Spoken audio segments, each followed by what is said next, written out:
এই মুহূর্তে রানার উপরে আমরা নির্ভরশীল ছিলাম। নির্ভরশীল ঠিক এরকম না, যার দিকে তাকিয়েছিলাম ও একটা ভালো কিছু করবে, তাহলে বাংলাদেশ ভালো কিছু করবে। মাঝে মাঝে এরকম একটা ইনজুর বা না খেলতে পারাটা আমার কাছে মনে হচ্ছে গুড লাক, যে নিজে সতর্ক হওয়া, কীভাবে আরও নিজেকে টেক কেয়ার করতে পারবে সে নিজেকে। মনে করছিলাম যে শরীফুলকে হয়তো পাবো না দুটাতে, কালকে দেখছি সে বোলিং করছে, সে ভালো আছে। হয়তো বা নাহিদ রানা খান্তি পূরণ করতে পারবে না, কিন্তু আমার বিশ্বাস যে ও সারপ্রাইজ কিছু একটা করবে।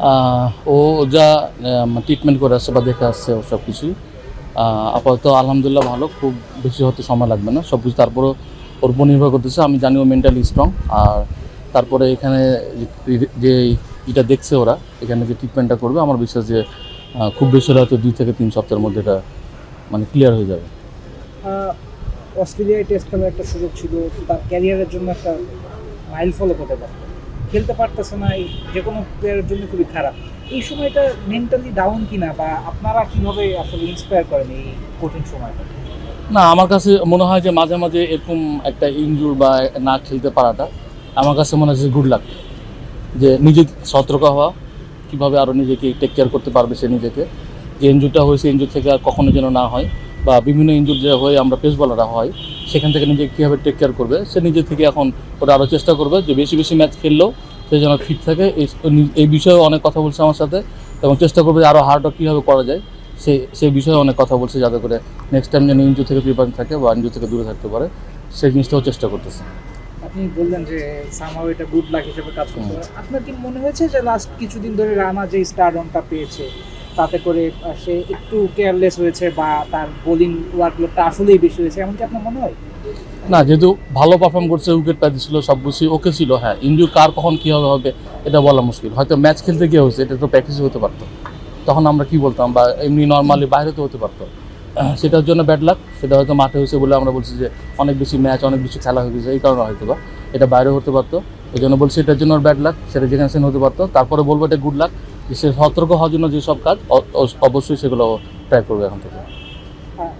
আপনার দুজনেই আপনার খুব প্রিয় ছাত্র, দুজনকে আমরা আসলে অস্ট্রেলিয়াতে একজনকে তো পুরো ট্যুরে পাচ্ছি না, একজনকে একটা টেস্ট ম্যাচ পাচ্ছি, এটা আসলে আমাদের জন্য সেটব্যাক না। আলহামদুলিল্লাহ, যে হয়তো বা আমরা যে মনে করছিলাম যে শরীফুলকে হয়তো পাবো না দুটাতে, কালকে দেখছি সে বোলিং করছে, সে ভালো আছে, এবং কথা বলছি তার সাথে, সে অনেক ফিট। আমার বিশ্বাস যে ও হয়তো বা সেকেন্ড টেস্টে খেলতে পারবে, এটা আমাদের কাছে গুড লাক যে তাকে আমরা আবার সেকেন্ড ম্যাচে আমরা পাচ্ছি।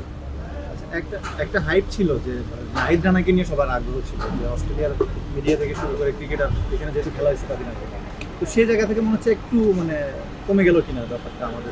না, এটা স্বাভাবিক। যখন আমরা প্রতিটা দেশেই কোনো বেস্ট জন প্লেয়ার থাকে, তার উপর নির্ভরশীল করে কিন্তু সবাই কিন্তু চেষ্টা করে যে ও আসে মানে আমাদের একটা কিছু করে দিবে।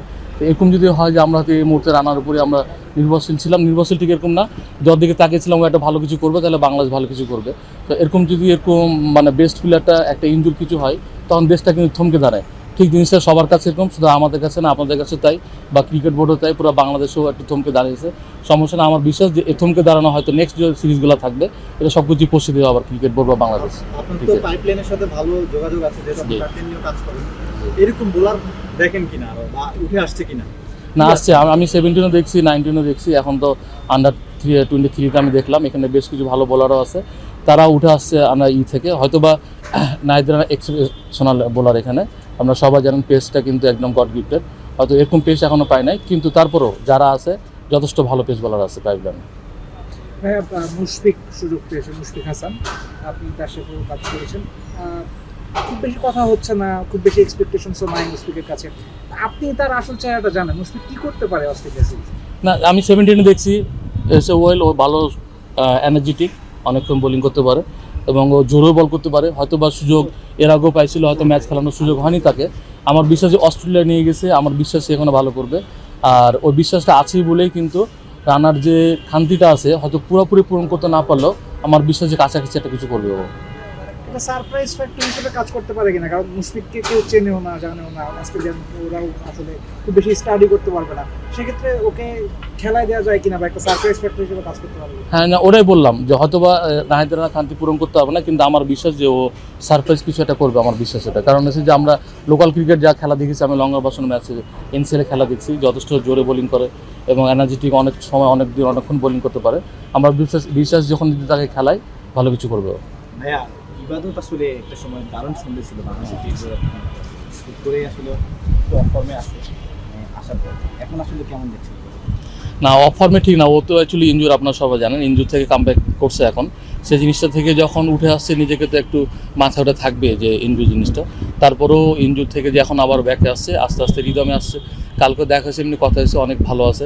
আমার বিশ্বাস যে ও আস্তে আস্তে ওকে টাইম যদি দেয় ক্রিকেট বোর্ড, ও আগের একটা ছন্দ ফিরে পাবে, আমার বিশ্বাস।